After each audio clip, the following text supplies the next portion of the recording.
Akordeonas atpažįstamas šiaip iš tokios nuostabios vestuvių maršo melodijos, kuri, manau, lietuvius visus jungia. Ir visiems labai aišku, kas vyksta. Ir ta melodija yra tokia.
Tai čia melodija, kuri visiems labai gerai pažįstama, visus jungianti ir labai tas džiaugsmas vestuvių iš esmės yra, mūsų turbūt ar genuose jau, kaip sakant, kad štai vyksta šventė, džiaugsmas, visiems pakeli nuotaika.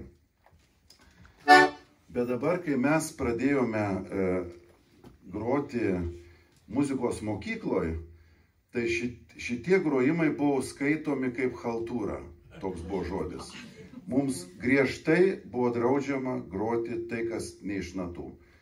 Ir mes būdavom įspėdami, jeigu kada koridoriui kas nors pagrodavo, tai turėdavo visi pranešti, kas tas žmogus, kur grojo, kaip jis drįso.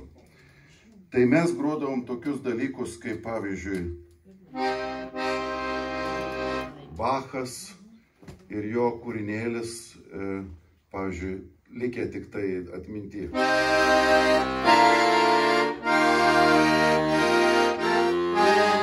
Ojojoj. Nu, net neišeina pagroti.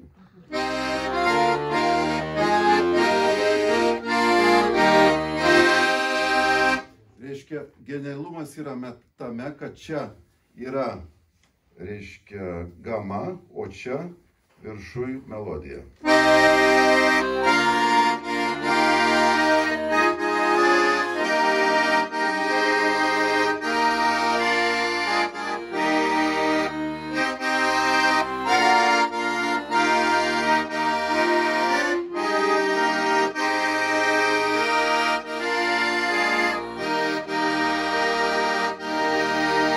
Tai čia rimta muzika. Bet tokią muziką groti reikia daug darbo, reikia daug mokinimosi.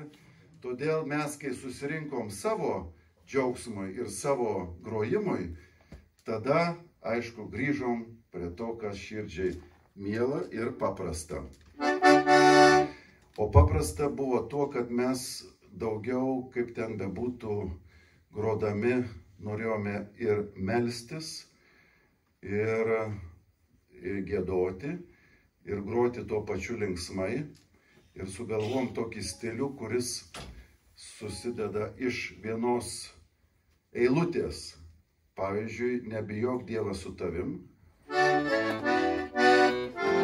Ir tada apgrojimai, apžaidimas. Groti anglų kalboj play, žaisti. Tai čia yra toks žaidimas. Tai buvo viena iš tų dainelių Sacerdos repertuare Nebijok, Dievas su tavim. Nebijok, Dievas su tavim, Dievas su tavim, Dievas su tavim. Nebijok, Dievas su tavim, Dievas su tavim, Dievas su tavim. Nebijok, Dievas su tavim,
tokie džiaugsmeliai, kaip čia pasakius, žmogui sukurti.